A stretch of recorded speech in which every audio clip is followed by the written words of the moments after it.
Hello and welcome to Hump Hangouts. This is episode 548 on the 28th of May 2025. And in this episode, Adam is again running in the woods somewhere. So he's not showing up. Other than that, it's pretty cold here at the moment in Austria as well.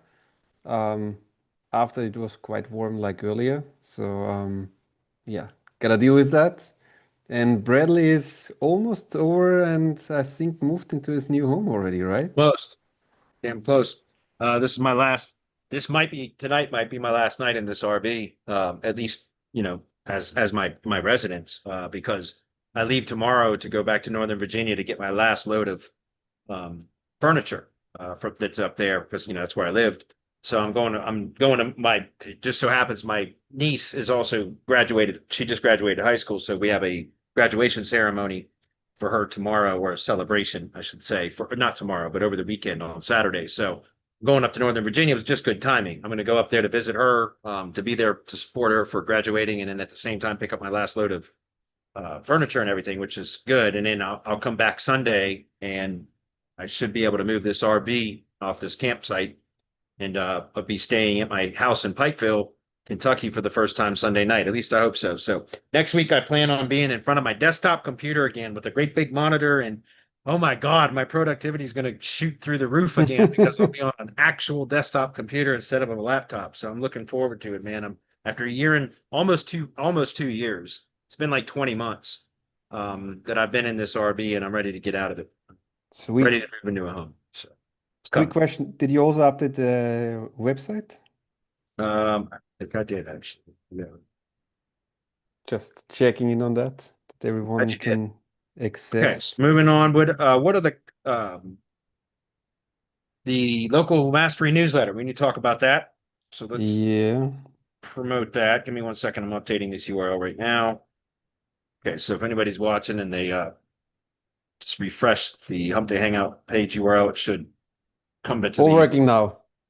should be working. Yeah, should, okay. Good. So you mentioned this new newsletter. So what's up with that? Yeah, the local mastery newsletter, guys. That's our new newsletter, which is basically summaries of webinars that I host on a weekly basis. And so, I do a webinar every Thursday, and the newsletter is basically a summary of that. It's like actionable items. It's not just a summary. It's like actionable items. It's been formatted properly and all that kind of stuff. I think it's phenomenal. I think the way that Adam produces these is done really well, in my opinion. Some of you may have noticed I've started doing a State of Local SEO Insights video series as part of Semantic Mastery YouTube channel. And each week, what I'm doing is just on Mondays, I will just go in and just kind of review what we've been discussing in the Semantic Mastery Mastermind community over the previous week. And then I will also kind of go through what I covered in the previous week's webinar. So basically what I've been doing in the local SEO, State of Local SEO Insights series is I'm pulling up the newsletter and just kind of reviewing and talking, narrating what the newsletter is saying, with some additional detail, et cetera, but more on a conceptual level. I'm not going into like deep training and all of that. That's what our webinars are for, inside the mastermind. But it's really just to kind of make people more aware of what we're discussing in our mastermind community, what the hot topics are, what I've been covering in my training sessions, et cetera. So the newsletter is very inexpensive. There's a free version of it. There's also a paid version, which is $29 a month or $250 for a year. So I would encourage you guys to go check it out. Very actionable items. Like, I think they're done phenomenally well. And that's at localmastery.semanticmastery.com. I put a link in already in the chat. It's literally the best SEO actionable letter that is available right now, in my opinion. It's good. I think it's really good because it's not fluffy. Like, in other words, there's not a bunch of shit in there just to fill it up with more words. SEOs always think like, oh, I've got a page that's not performing all that well. So what should I do? Just throw more words onto the page, right? That's what SEOs do. And so typically I've seen a lot of these types of newsletters that are just very um, verbose when they don't need to be. And so we've kept ours very like Reader's Digest like, in that it's Yep. just the essence of what I was covering. So, and in action items. So anyway, all right. What else do we got? I think that's it for today. Like as usual, I hope everyone who is watching this gives us a like on YouTube and subscribes to our channel so they are updated and getting notified about all the future updates and are always up ahead of the curve. And I think, are there any updates on the mastermind at the moment? No, nothing new other than, well, actually there is one more thing that automations for delivering, creates, booking the sales call from the listing delivery notification to the DHA program. So essentially remember, this is available to everybody in our mastermind. You don't have to be part of the DHA coaching program in order to have access to all of this. But we had in my own local SEO agency, TreeCare HQ, we've been working with a company, an AI development company, to develop some AI agents that help to facilitate booking the sales call appointments. So essentially, when we go through the process of we do cold outreach to companies in the industry that we've selected. So in my industry, it's tree care companies. When they respond via cold email, they automatically get the contact gets webhooked, so piped into high level, and then there's automations that were built that had an AI integration that would then further kind of warm that contact up and communicate with the contact and ask some follow-up questions like, what is your service area radius? Like, how far out do you drive to get jobs? Those types of things. And so this was all automated using a combination of high level plus AI. And once the listing has been created and published by my team, then they just add a tag to the contact, listing dash ready, like READY, right? Listing ready. And then that triggers the automations, the listing delivery sequence, which is to the ultimate conversion goal of that sequence is to book a sales call, which is the listing delivery call, which is the start of the sales conversation. And so we had worked on that for a year and tested different messaging, different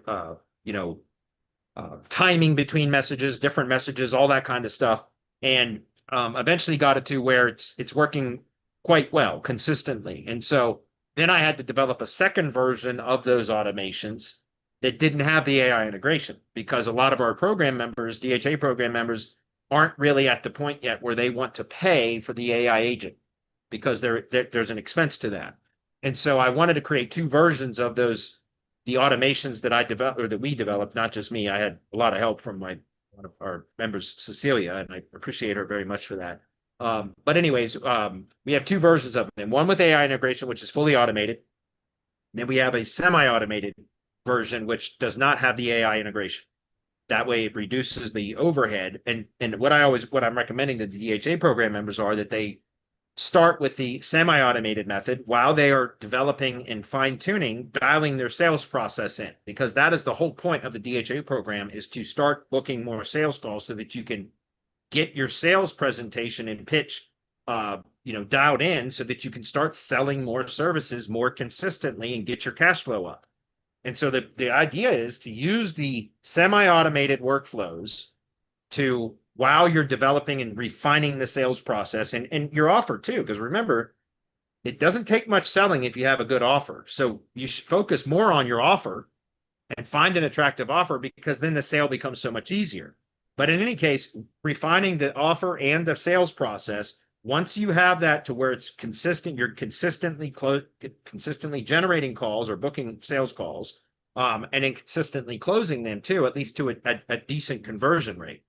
Then you can then upgrade to use the AI integrated workflows or automations as well, because now you'll have the revenue coming in to cover the expense. And I'm not trying to discourage anybody from using the AI integrations right out of the gate, but many people don't want to because they don't want to spend the additional money. So I had to go through and I spent an entire week working on developing these automations as automated as I could get them in high level without the AI integration. And so all of that is now available.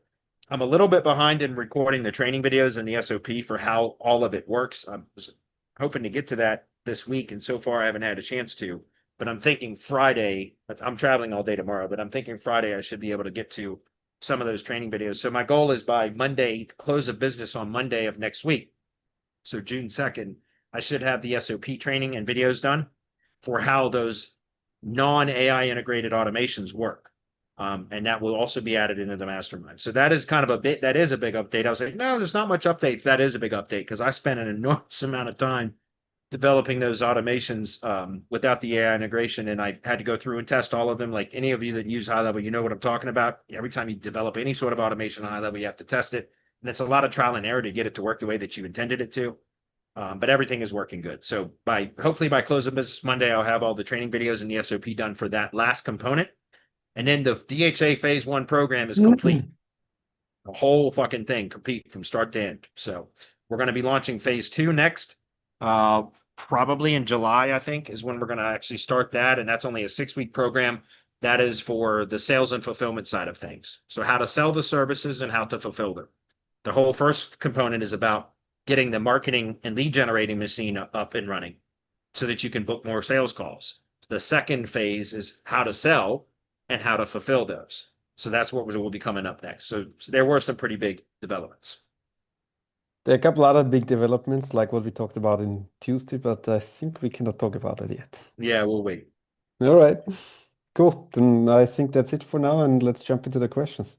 All right, well, let's go ahead and do that. We got a number of questions already, so that's a good thing. I always Sweet. like having more than fewer. So start with this. Before I go any further, guys, all of you that are currently on, or if you're watching the replay, go to helpandseoout.com. If you are doing local SEO, go to helpandseoout.com. Go register for an account, right? Go sign up. And then what you can do is you can go in and you can submit your real local business clients' websites. This is not for lead gen sites. This is for real local business sites.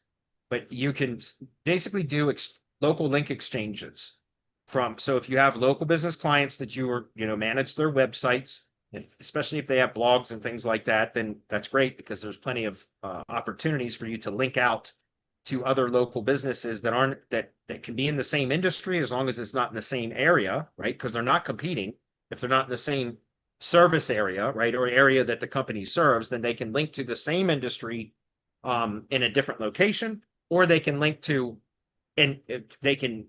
other businesses in different industries in the same location. So you're either getting topical relevance from the link or geographic relevance or a combination of both when they're not really competing, but complementary. So for example, in my business, the tree service industry, linking out to a local landscaper in the same city would be relevant. That would be both topically relevant and geographically relevant because landscaping and tree services are very similar in their kind of service categories. And but they could also be in the same city because most tree service companies don't do landscaping work and most landscaping companies don't do like big tree service work. They might do tree pruning and tree planting, but a lot of the times they don't do like tree removal and stump grinding and things like that. And so I'm just giving you guys some examples because this is how you can go in and submit and say, look, here are some link opportunities that I'm submitting, which means like you submit 5 of your local business clients' websites and you specify which categories you're willing to link to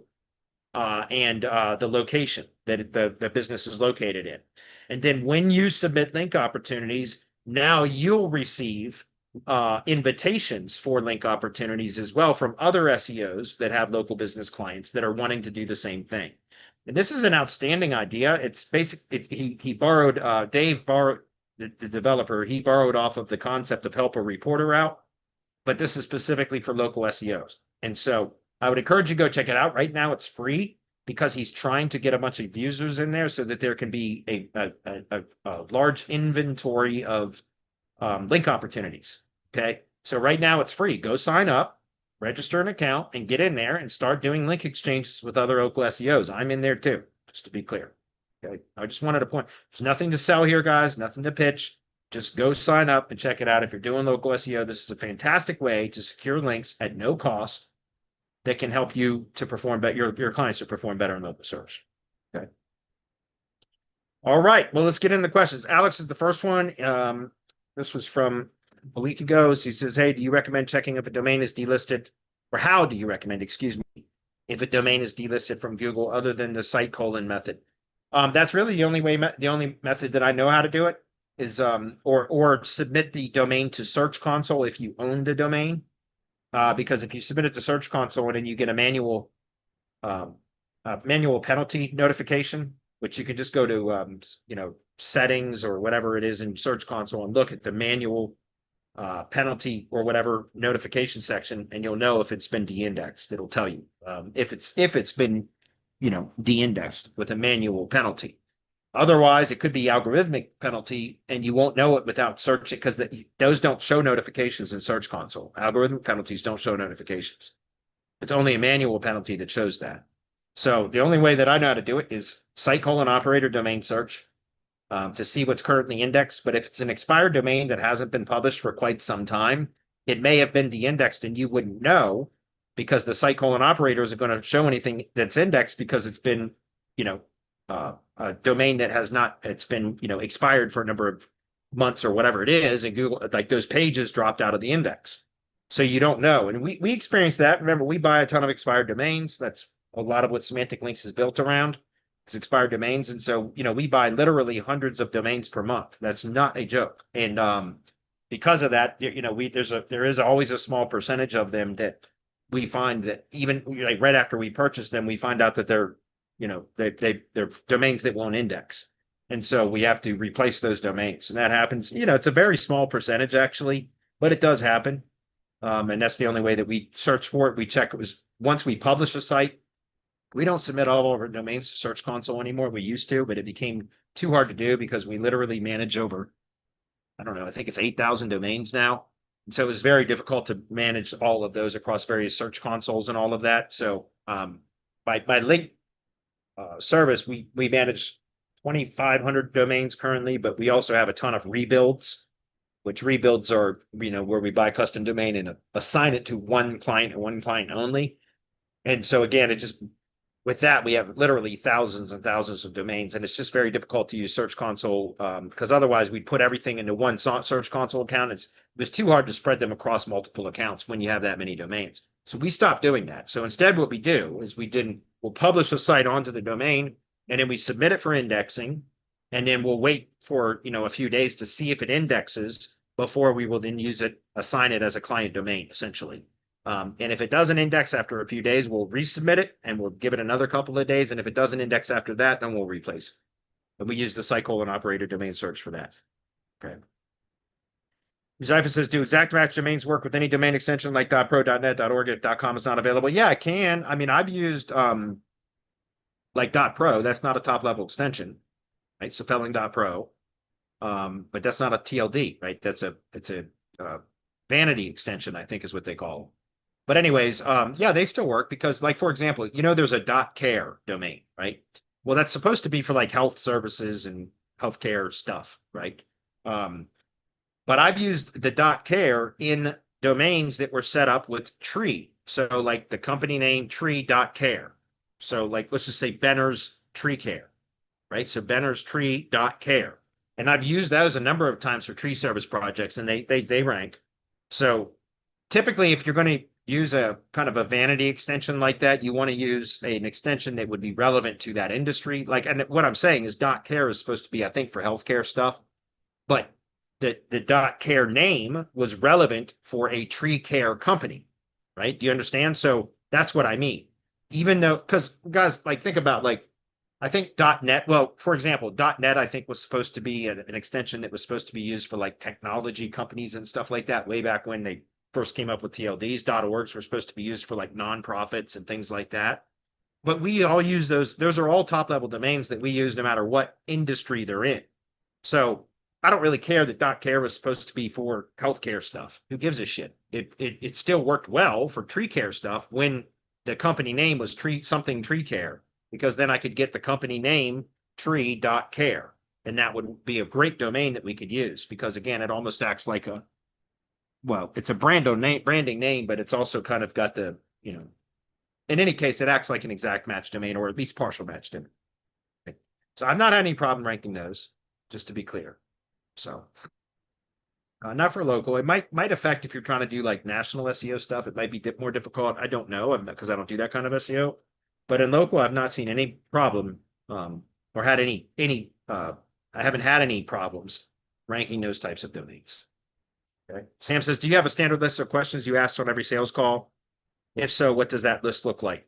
Well, I mean, I have a process that I go through. I don't really have a list of questions. I mean, I did years ago, 4 or 5 years ago, when I first started selling consistently and started working on getting better at sales. But now I just kind of know it, you know what I mean? Just because I've been doing it for so long. But typically, just to be clear, what I start with, so I'm not going to give the list because I don't have a list prepared right now, but I can give you just a quick example. Look, when I'm talking, it depends on who I'm selling to, right? If I'm selling to SEOs, it's completely different. So when I'm selling white label link building services to SEO professionals, it's a completely different sales conversation. It's a different cadence. It's really more when I'm selling SEO services or link building services to SEO professionals. Really, all I do on those calls is I ask them questions about their business. Who are you? You know, what types of businesses do you tell me a little bit about your business? What types of clients do you work with? That kind of stuff. I let them answer all those questions so that I get a better understanding of who they are and what their business is about. And then I tell them right at a sales call, say, look, I've got, I'm in just a minute, I'm going to grab the screen. We're going to jump into a presentation. I tend to go quickly and I don't even take a breath because I do these sales calls so often. I know them by heart. I know this presentation by heart. So if anything's unclear, please feel free to interrupt me. It's perfectly acceptable. I want you to understand what I'm trying to convey throughout this presentation. But we're going to go into that. And basically what I'm going to do is demonstrate what our process is. Just so you know, I don't do any hard sales tactics or closing tactics. At the end of this call, like you will know what our process is, and you can either choose to work with us or choose not to. You're not obligated to work with us whatsoever. And I just want to make sure that you're aware of that up front because I hate getting on sales calls where I know that a hard sales close is coming, right? I know that that's coming. I hate that. I hate that. Be transparent with me. So I tell them the prospect on the call right up front, I'm not going to hard close you. I'm going to show you our process. It's a very thorough presentation because I want you to be confident in using our services if you decide to use them for your agency clients. Does that sound fair? Is that agreeable? And they say, yeah, let's go. And then we go into it and I give the presentation and I close. When I do the sales calls, I literally close 70% of it. I now have a salesperson in my organization and he closes about 40% of them, 35 to 40%, about 3 or 4 out of every sales call that he goes on, he closes. Or 3 out of 4 out of every 10, excuse me. And so again, it's really about the demonstration process. Now, when I'm selling to tree care contractors, it's completely different. With tree care contractors, really, I go into it with I tell them right out of the gate on the listing delivery call, which is the start of the sales conversation. First thing we do is, hey, I want to show you the listing. We're going to review that and we're going to, I want to make sure that you're happy with it and everything is accurate. If we need to add any detail to it or take anything out away from it, that's perfectly fine. We can do that. There's no cost to it. Then after that, we're going to transition into some issues that I identified when optimizing your directory listing. We found some issues that are preventing you from getting jobs within the areas that you claimed you wanted to get jobs within. And we'd like to present those issues to you and then show you some low-cost solutions that are going to help you to start to resolve that. Does that sound fair? Should we continue this call? And then I nod my head as I ask that question. And I've never had once a tree service guy say, no, I'm not interested. Like, we can just wrap it up now. Like, no, thanks. No, they all say, yeah, let's go.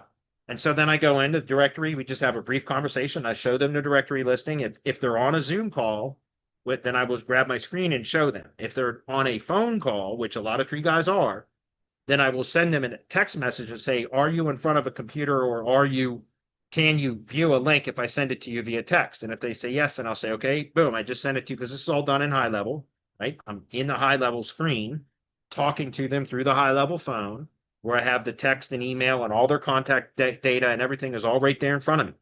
And then I just send them a text message with the link to their directory listing and say, okay, pull that up on your phone and put me on speaker so that you can review it as we're talking. And then we'll talk through it. So this is your logo. This is the description. These are your services. Does anything need updated? Are you happy with it? Blah, blah, blah. Once we get through that, which usually is about a 10-minute conversation, then I say, okay, as I mentioned before, I'm going to transition now to where some of the issues that we identified are preventing you from getting jobs within your area. Would you like to continue? And then they typically say yes. And then I will ask them, right? Also, throughout the process, I will show them, like, for example, the service area radius image that we created. When we ask them, remember, as I told you at the top of this call today, Hump Day Hangouts, I mentioned that we have automations that once we get a cold email response from a contact from the directory outreach process, that they get piped into high level, and then the automations take over that ask them a series of follow-up questions via email, SMS, and voice when using the AI integration. When not using the AI integration, it's done via email and SMS only. But it asks them things like, hey, thank you for confirming that the information for your directory listing is accurate, or thank you for sending updated data for your directory listing. We're going to optimize your directory listing and send it to you in the next couple of days for you to review. That's the first acknowledgement message that goes out, that acknowledges that they replied to the cold email and that we received their reply. Then 7 minutes later, there's an automation that sends an email, and I think about 2-minute wait period after the email or something like that, that then there's another SMS that goes out that says, hey, by the way, while we're optimizing your listing or while you're setting up your listing, how far out do you go to get jobs? Essentially, what is your service area radius in miles? And then they reply back. It says right in the message, just reply back with 10 or 10 miles or something like that. When they reply back, then it sends another acknowledgement. It's like a 2-minute wait period or whatever, 7-minute wait. It's some between 2 minutes and 7 minutes. I can't remember which one it is, but it then sends out another acknowledgement saying, okay, thanks, got it. Your service area radius is, and then it repeats what they sent us, 10 miles, 15 miles, whatever it is. We're going to add a map image to your directory listing that shows your sales territory so that when people are visiting your page, they know exactly whether they are within the area that you serve or not. We'll send this to you for review as soon as it's done. So what I'm saying is on the call, when I'm on that sales call with them, and then we get to that transition period, and I tell them, my former partner at TreeCare HQ for a period of time, his name was Harry, he called it the pivot point of the sales conversation. And that is where we pivot away from here's your directory listing to now we've identified some issues. And on the call, again, if we're on a Zoom meeting, I can show them. If they're not on a Zoom meeting, I can text them with the short link. I've got 2 ready to go SMS texts that are ready to fire off to the contact while I'm on the phone with them if we're on a phone instead of Zoom call. And it says, well, so because they're always curious. They always want to know, like, what problems were identified? And we say, well, when we first contacted you about your directory listing, we asked you what your service area radius was, like how far out you go to get jobs. And you told us it was whatever it is, 20 miles, whatever it is. So here's where you told us you want to get jobs from. Boom, we send them a text message or I show it on the screen, depending on how we're engaged. It's a short link in the text message that when they click, it opens up to a map image that shows where their Google Business Profile in the center of this circle. And in the circle is the radius of where they told us they want to work. Then we say, well, here's where you're actually getting jobs according to Google. And we send the second link, which is the link to a local search grid report, which is just an image of a local search grid report that is the same shape and the same radius as what they claimed their desired service area is. And typically it's going to show like one little speck of green in the middle, and the rest is all just a sea of red, so to speak. And so we say, well, this is where you're actually getting jobs from Google, or at least according to Google, and only the areas in green.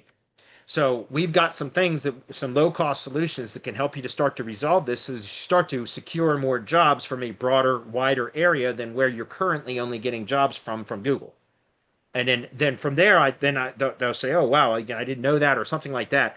And then I will ask them. So before we get into that, let me ask you a question. What happens when a sales call or a call comes in for somebody requesting tree services or requesting an estimate or a quote for tree services? Walk me through the process. And then I shut up and by the way, this is the spin selling method, guys. This is, again, one of the most powerful selling strategies that I've ever come across. And that's what I kind of used as my sales process, which is spin selling is an acronym, SPIN, situation, problem, implication, need, payoff. It's a book called Spin Selling by, I think, Neil Rackham is his name. The book is good, but it's very long. If you're going to listen to it on an audio, it's also very long. It's great, but it's very long. So they have a spin selling field book, and that is a field book that is much more actionable. It's basically taking the concepts from the book and putting them into action plans and things that you can practice and all that kind of stuff. I recommend any of you that are considering using the spin selling method in your own agency, which is a great method, is to get the spin selling field book and just work through that. Save yourself the 7 or 8 hours of listening time and however many hours that would be in reading time of the main book and just get the field book. But anyways, you ask the prospect questions but leading questions but you ask a question and shut up and let them answer it. Because too many sales calls, like, again, on my semantic link sales calls, it is more about me just presenting what we do.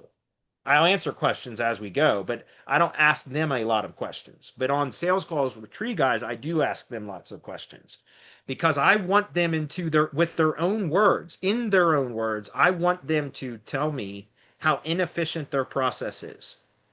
And they don't even realize it until you ask them these questions. And then as they are explaining what their process is for how they handle and manage leads that come into their business, they come to the realization through their own words that their process sucks and that they need help. And that's why I ask these questions. Mr. Contractor, what what happens? Walk me through the process of what happens when a call or a web form, a contact form submission comes in for a quote request, an estimate request. Tell me what the process is. And then I shut up and if I have to give them some additional kind of leading um, like kind of lead them, like give them a little bit more detail. Say, like, for example, when if a call comes in, are you able to answer the phone? Most of the time, some of the time, very, very little. Because you're up in a tree, you're running equipment, you're managing a crew, you're driving you're driving from one job to another, you don't answer the phone, whatever. Do you answer the phone? Does it go to voicemail? Do you have a receptionist? If it's a web form submission, how are you notified of it? Do you receive an SMS when a contact form has been submitted from your website? Do you get your email notifications regularly, etc.? What happens then? Do you call them back immediately at the end of the day? When do you call them back? Okay, now that you've scheduled the estimate, what do you do as far as follow-ups? Right? How do you follow up with them? Via email, SMS? Is it automated or manual?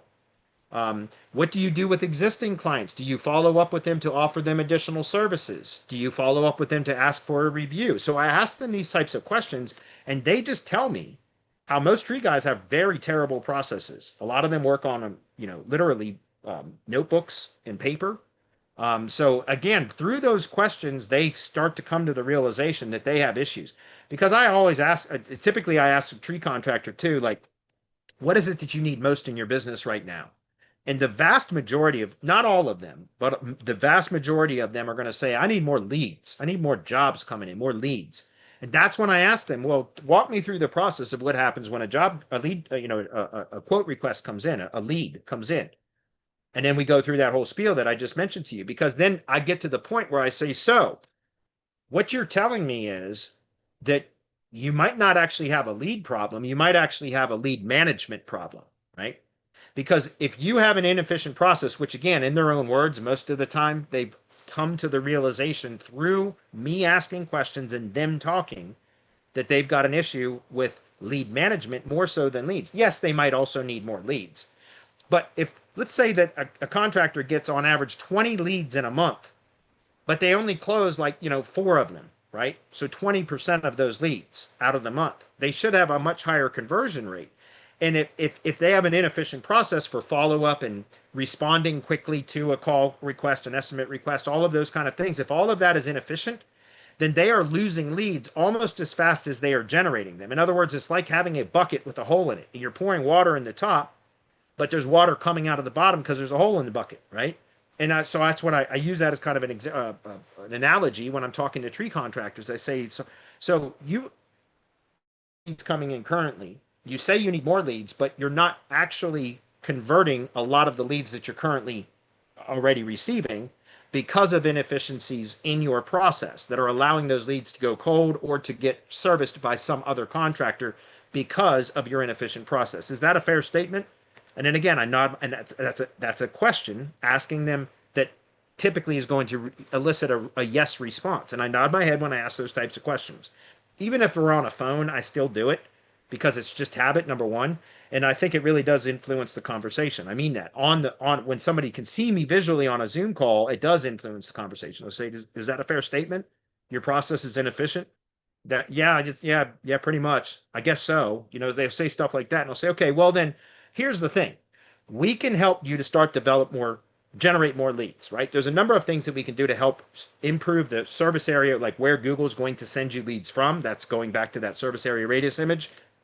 And there's things that we can do to help you to generate more business from existing clients too, which those are always the best. But really, we shouldn't be focusing on generating more leads for your business until we start to plug that hole in your lead bucket, right? So in other words, until we start to make your process more efficient and help you to manage those leads more effectively. Is that a fair statement? Does that sound reasonable? Yes, right? Then I say, okay, well, here's what we have. Here are the low cost options that I told you I was going to present to you to help you to start to resolve the issues that we're discussing today. And then that's where I'll pitch them on, like, here's the 3 different services. And I'll talk, depending on what specifically they're listing. When we were developing your listing, my VAs assign notes in the contact record in high level of which of the services are most appropriate for them, which sometimes is more than one, right? We have we have 4 front end services now. We have local lead generation websites. So that's the website offer, Google Business Basic SEO, Google Business offer, and we have the reviews service offer, which includes a comeback campaign or database reactivation campaign. Okay. And then we have now an AI answering service that we also pitch as a front end service. So those are our 4 front end services. And depending on what the VA, my team member, had determined in the delivery publishing process, what the most, kind of the biggest needs are for that particular contact, all of that is referenced in the contact record in high level, so that when I get on the sales call, I already know specifically which services, I'm going to present to them. Sometimes, like I said, it's more than one. And then through that conversation, if I find out that they are resistive to having multiple services all at once, because each one is a separate subscription, right? So Gsite's $99 a month. Google Business Basic SEO, $99 a month. Review generation and comeback campaigns or database reactivation, $99 a month. AI answering service, $199 a month. So I might suggest to them 2 or 3 of the front end services, which could be like bundled together, $297 a month for the Gsite's Google Business Basic SEO and review generation or review management service, right? That would be $297 a month. But because they don't know me yet, we've tried to build rapport through the conversations that we've had with them, mostly automated, etc. But they might not be ready to commit to that much yet, right? To commit to that, even though that's very low. Remember, guys, I pitched for the first 2 years of running TrueCare HQ. All I did was pitch Google Business SEO retainer starting at $850 a month. That was my only offer. There was no other offers, and I still was able to close about 30% of the sales calls that I would get on with that offer. But now they're much lower paced offers. And so even if the client or the contact, is really would benefit from multiple services, a lot of the times they're not ready to pull the trigger on a higher kind of retainer value because they don't know me yet. They don't know whether I can actually produce what I'm going to say. And they've been burned by other SEO companies. Many of them have. So that's why, again, I will pitch to them each and introduce to them the services that I think are most relevant to their business needs at that current moment. Which, by the way, the answering service is becoming one of the best sellers or kind of best offers to pitch right now, because that's one of the problems that a lot of tree guys have is when phone calls come in, they're not able to answer it because they're busy.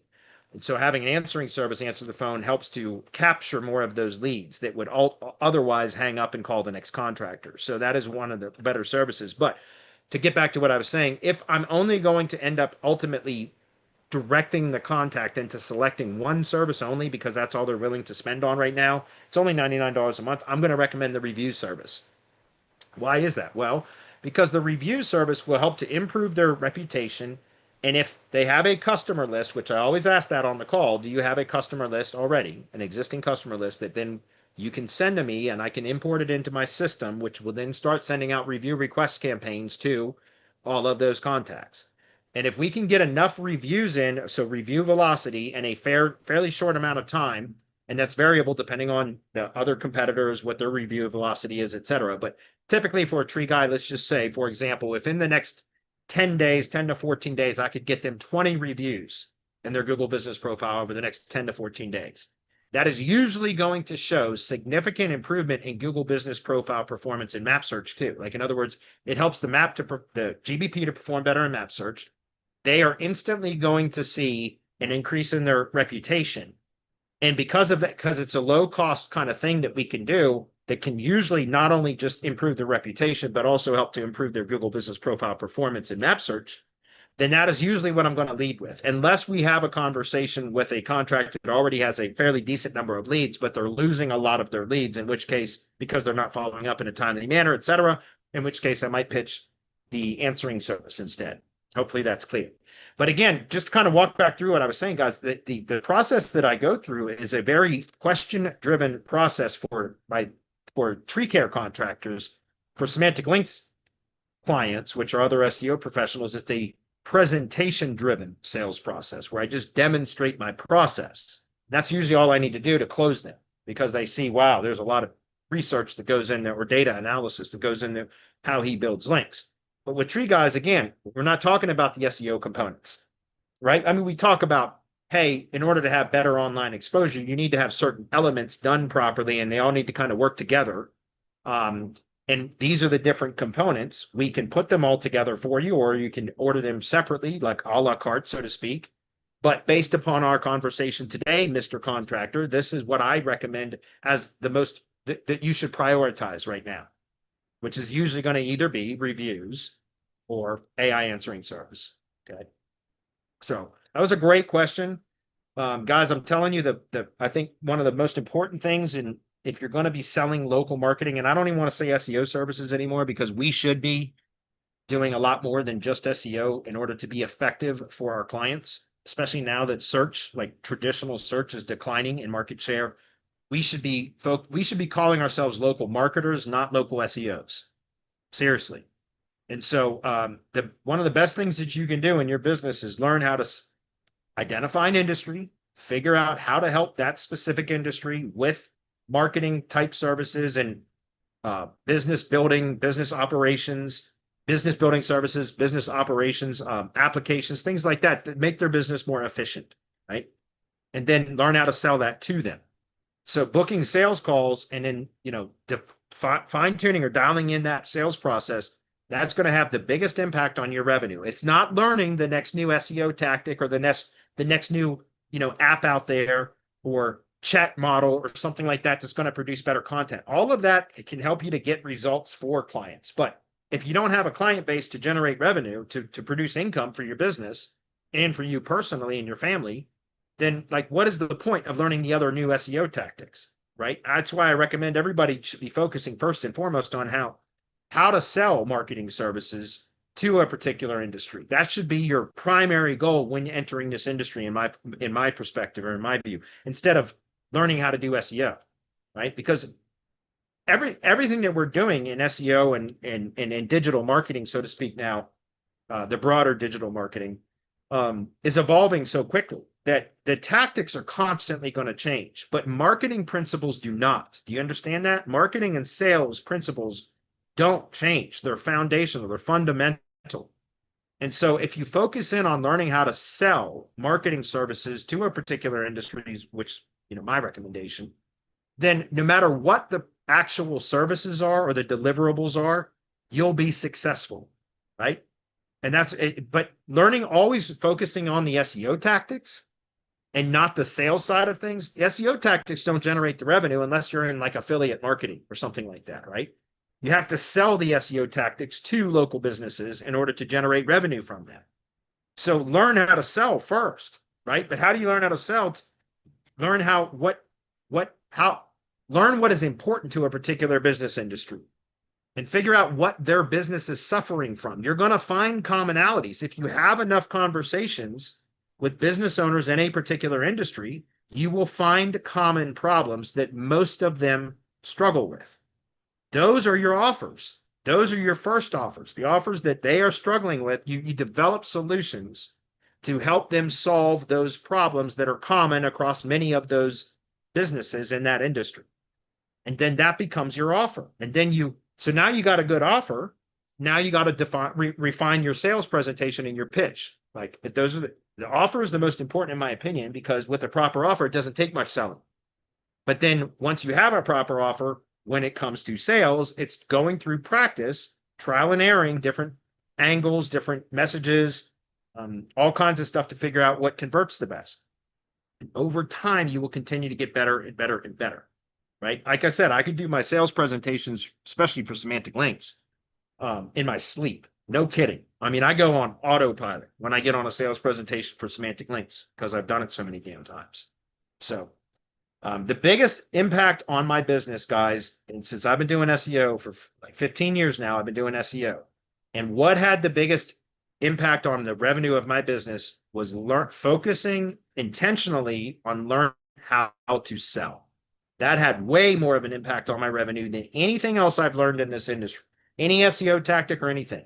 That is not a joke, 100% true. Focusing in on learning marketing and sales improved my revenue significantly more than any SEO tactic that I've ever learned in 15 years. So, and again, guys, those are constantly going to change. We're in an industry where everything, all the tactics and the deliverables are going to change, but the foundational principles of marketing and sales and how to help a business become more efficient, those are not going to change, right? That was a great question. I appreciate it very much, Sam. Thank you. John says, and we're going to move on because we're going to run out of time if I don't hurry up. John says, what's your take on VO and its impact on SEO? I think it will require new metadata and schema structures other than the just video object schema. Yeah, maybe. Probably going to be some, I don't know. I've not done a lot. I don't do a lot of video SEO stuff, guys, just to be clear. I really don't. I haven't had, I don't. For video stuff, I typically just run Google Ads, Google Ads for video because it's so much easier to set up. So I don't know. I've not spent any time even thinking about that, John, and I would have to think about that a little bit more. And then again, since I'm not really doing video SEO campaigns, I would have to do any testing. I could have an opinion on it, but without testing, it's just speculation.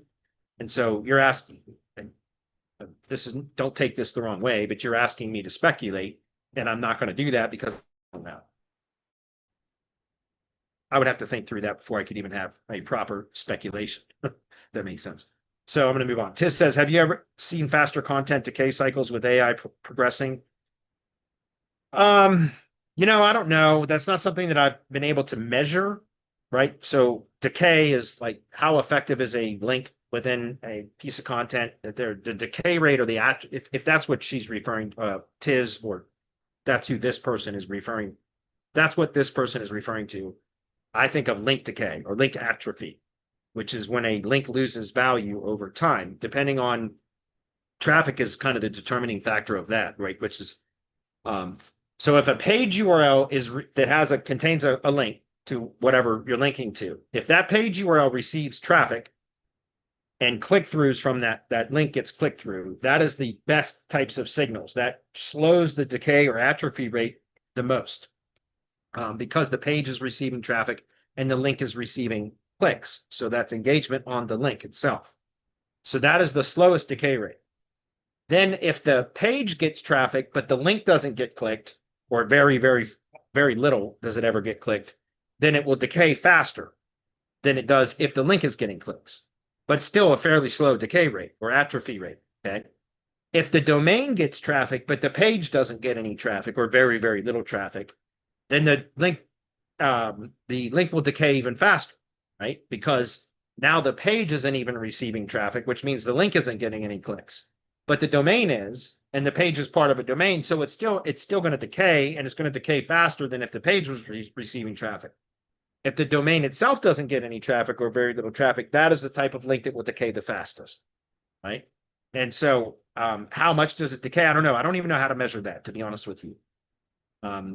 That's why we typically recommend, if you're going to be building links from sources that don't have a lot of traffic, that you continue to build additional links, because they are going to lose value over time because they don't have a lot of traffic. Now, those sites might end up increasing in traffic, which means the link could actually gain strength. If the site is gaining in traffic, then the link can actually gain strength.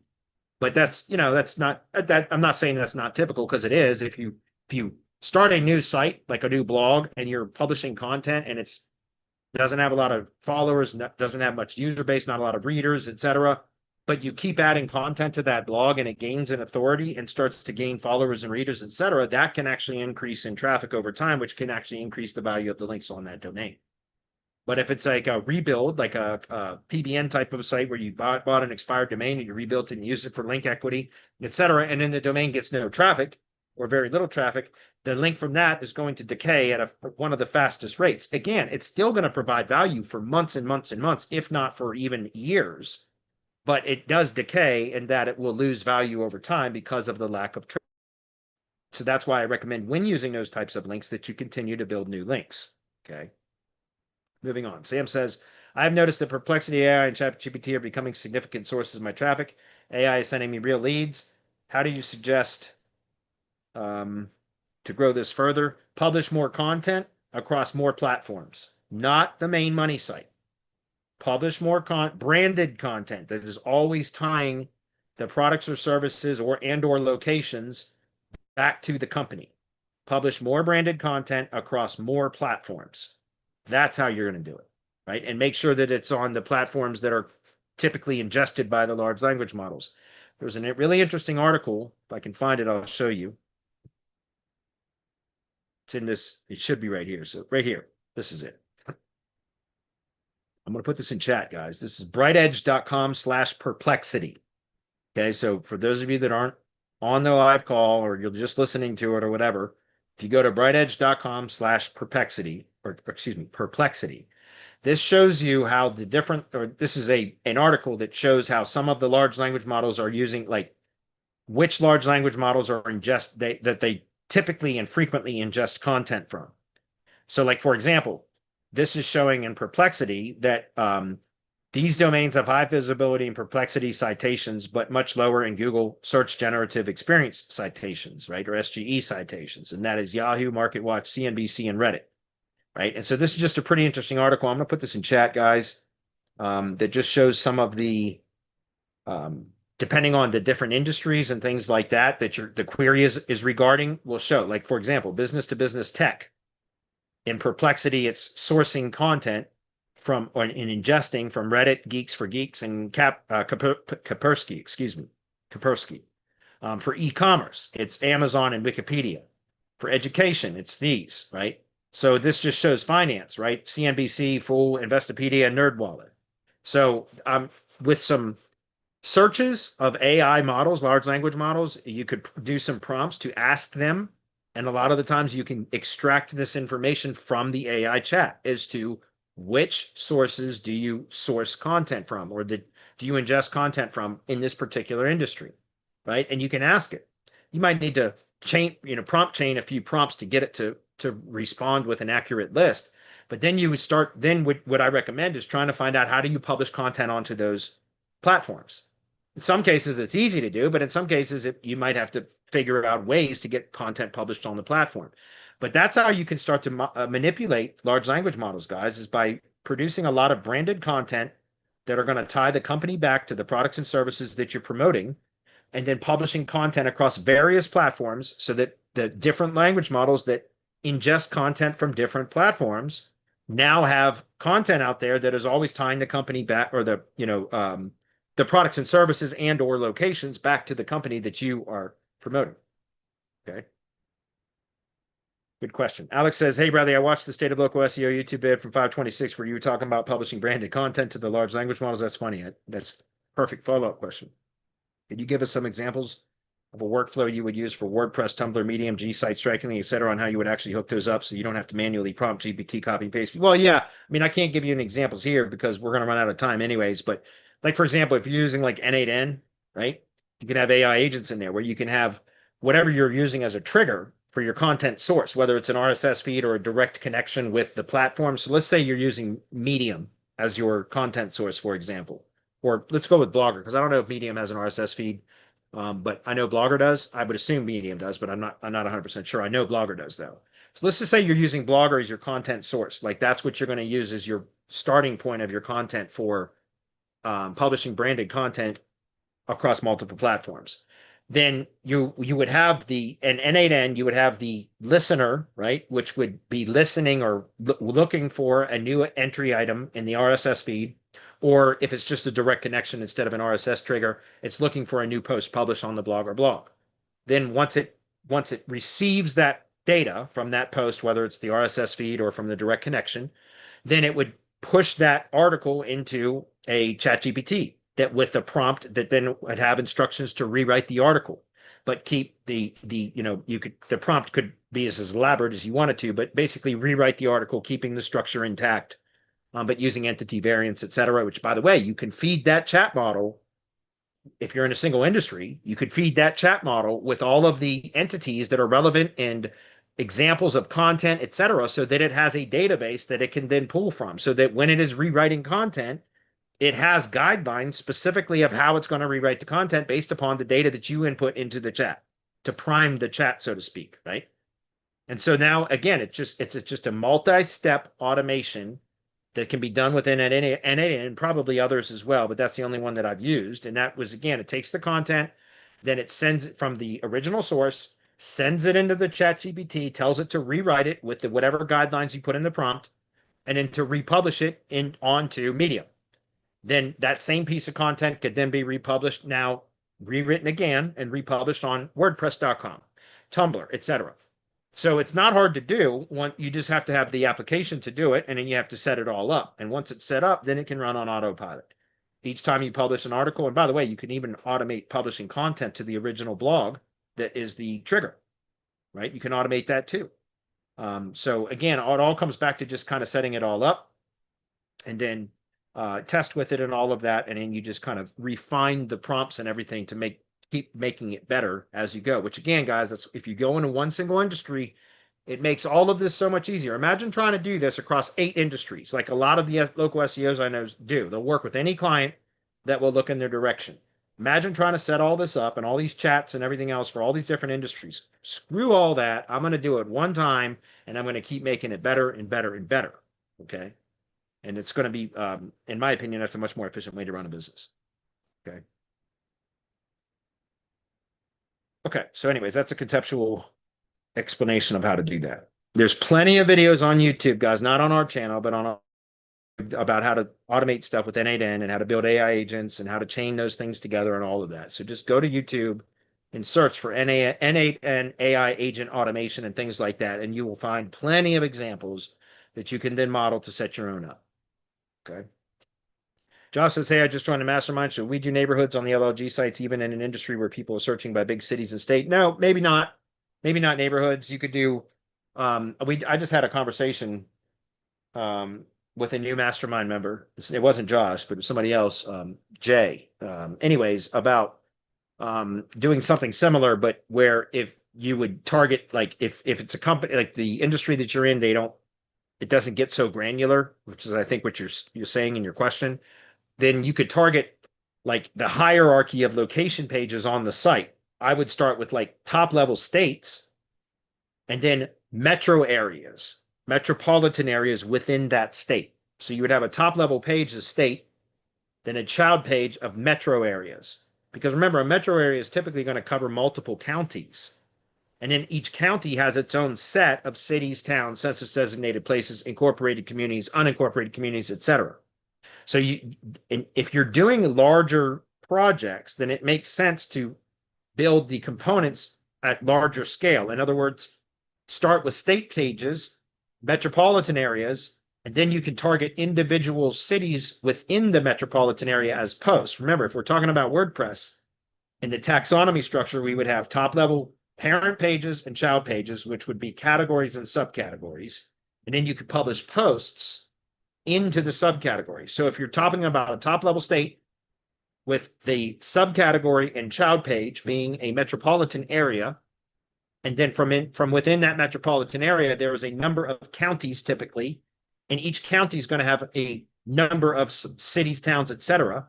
So then you would just extract the individual cities or towns that you want would be important to that client, and then you would have posts published so the URL structure would be domain.com/state/region, metro region /individual city, which would be at the post level at that point, right?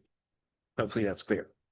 And yes, you can do that. Guys, just keep in mind, the more focused a site, the better it performs in search as it relates to local. So the more focused you get the topics or service categories, and the more focused you get the geography, the area that you're targeting, the better it's going to perform, and the quicker it will perform.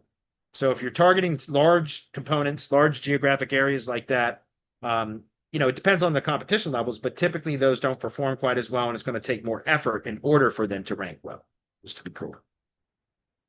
All right, I've got a couple more. I'm going to try to roll through these very quickly. Zypher says, for email warm-up settings and instantly, what should be daily sending limit for new accounts? I currently have it set to 15. For warm-up settings, I'd leave it to default, which I think is 30 per day, but it ramps up. remember Uzzifa, in the instantly settings, I leave it at the default settings, which I think is 30 per day for warm up. But in the settings, it says there's an option to turn on the gradual warm up or to disable it. By default, it should be enabled for gradual warm up. So I think on day 1, it sends out 2 emails. Day 2, it's 4. Day 3, it's 6. Day 4, it's 8. And it does that for the first 15 days until it gets to 30 emails per day or something like that. It's some sort of progression like that. So I just leave it to the default settings, but I have the warm up progression enabled so that it's doing it slowly over 2 weeks or whatever. Okay. And then I keep my email accounts to no more than additional 20 emails per day from each account. So if it's doing 30 emails per day from each email account as warm up, then I will add an additional 20 emails per day or actual emails. That's a total of 50 per day per account, per email account. I try to limit to that. You can go over that just to be clear, but I've had the same domains been mailing for over, and I haven't burned a single one of them. There's a few of them that have the health score has dropped down to 95% or lower, which is my threshold for then removing them from cold emailing campaigns, but leaving them in warm up and see if they will recover. And once the health score goes back up to 98 plus, 98, 99, or 100, then I will put those back into the cold email campaigns. And I've been able to do that a couple of times where I've seen the health score decline for a particular domain, but then removed it from cold emailing, but left it in the warm-up process for 2 weeks or a month or whatever it is. And the health score comes back up because it's recovered. And then we plug it back into cold emailing. I have not had to replace a domain one time in over a year, knock on wood. Okay. Huzzy says, if there was a provider like Citation Vault that had citations that actually index and state index, would you build those to your money site? No, I would still build into the ID page because a service like that will be easily discoverable because of, they all have the same type of format and everything else. So no, I would still use the ID page as the primary link building target for that, not the money site or some other buffer.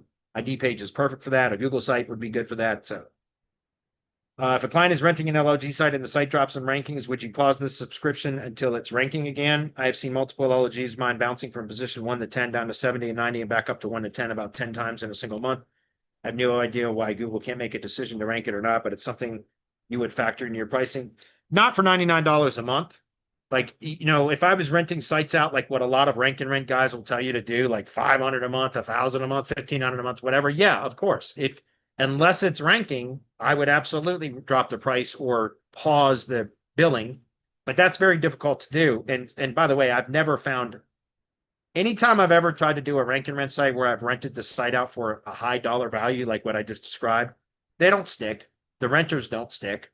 So why do that? I think that's a silly way to do it. Honestly, if you're going to do rank and rent, find low competition areas so that you can rank sites easily with very little effort and rent them for very inexpensive so that it's not even a thought.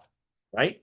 Remember, $99 a month is less than the cost of a cup of coffee per day, right? Think about that. So if you're renting on an LLG site for $99 a month and it's generating leads, 2 out of 4 weeks of the month, in my opinion, that's enough, right? Because look, typically when I sell a lead to a tree service, if I'm selling on a pay per lead basis, my bottom line is going to be $75 for a lead. Like they're going to pay $75 per lead. So if I'm charging a month to rent a rank and rent site and it produces 2 leads in a month, I don't care whether it's ranked the whole month or not, as long as it produces 2 leads that month, it's already more increased the value of, or it's basically 2 leads a month. The contractor is already receiving more value than if he were to buy leads from me directly. You understand? And so no, I don't, not for $99 a month. For $99 a month, I'm going to try to keep it ranked as much as possible. If they want to cancel, they're free to cancel at any time, but I'm not going to pause their billing when it's not ranked at the top of search. Like, no, that's SEOs. Things are volatile. They're going to move up and down all the time. From day to day, things fluctuate. So there's no way I'm doing that on rank and rent model. If you want to do that kind of stuff, Huzzy, then make sure that you're just charging on a pay per lead basis. That's a hell of a lot easier to manage than trying to start and stop or start and pause billing all the time, depending on the ranking position. Screw that. That's way too much work. You're either a low enough cost to where it doesn't really matter. As long as it's producing, they should be happy to keep it for that low of a cost. If it's not producing, then they can cancel. Fine. You can just go rent it out to their competitor. or do pay per lead. So then you don't have to worry about that. It doesn't matter whether it's ranking or not, because all they're paying for is leads that were generated from the site.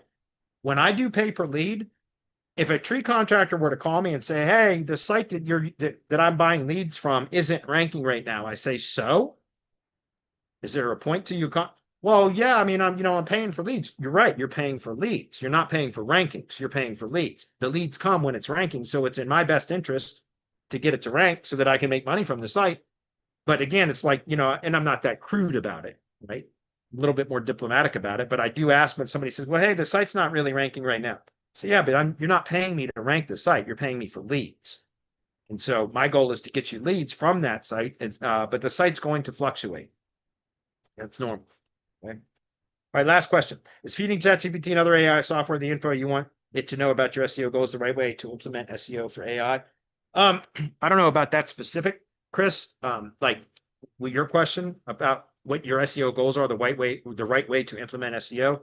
What I do, feed in a bunch of content that I've developed, whether written content, audio content, video content, whatever. I feed all that stuff into a ChatGPT so that, or to a chat, so that the language model or the chat, the AI can write in my voice as if it were me. Okay. Also, I feed it in all the information that I want it to use when drafting content or answering questions or anything else, so that I basically tell it to confine itself to whatever data that I feed into that chat, so that it's not fabricating details or hallucinating and making stuff up like AI chats are known to do. And so we're basically putting guide rails on the chat and feeding it in the content that we want it to source or reference when it is answering questions that we are, or queries that we are asking it, right? And then it will develop content based around that, the data that we fed into it. So, for example, I feed in, to ChatGPT or Grok. I use Grok more than anything, but I feed into Grok like all, recent trainings that I've done for semantic mastery, so that when I am developing content, I can go query Grok and have it, help me to develop the content based upon my own teachings instead of others out there that might not jive with me. Because if I just ask a question in Grok without using a pre-trained chat, and I ask it questions about SEO, it's going to return information to me from other SEOs, from other content that's suggested on the web, which might not be congruent with my methods.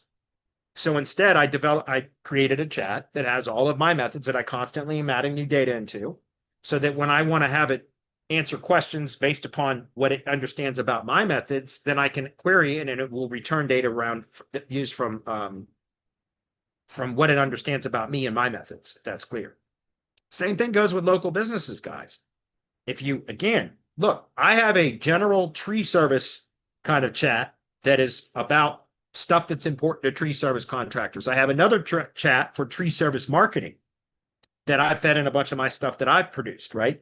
But I also have a chat, like I said, for where I've fed in FAQs and content from other tree contractor sites and things like that, so that when a contractor is asking me questions about, like, well, how can we promote this or whatever, I can go to that chat and I can query up, make a few queries, and then I can go back to the contractor and say, here's what I've developed as a marketing campaign for this particular service or whatever. See what I'm saying? And so that's how you guys can become a lot more effective in any one industry, is by developing your own chats specific for that industry. So that, again, all of your messaging and everything is on point. And that's why I recommend having one industry versus multiple industries, because setting all of this up for multiple industries is just way too much work, in my opinion. I would just rather just constantly refine the chats and the prompts for one industry so that I could keep getting better and more effective in that industry. That's clear. Okay.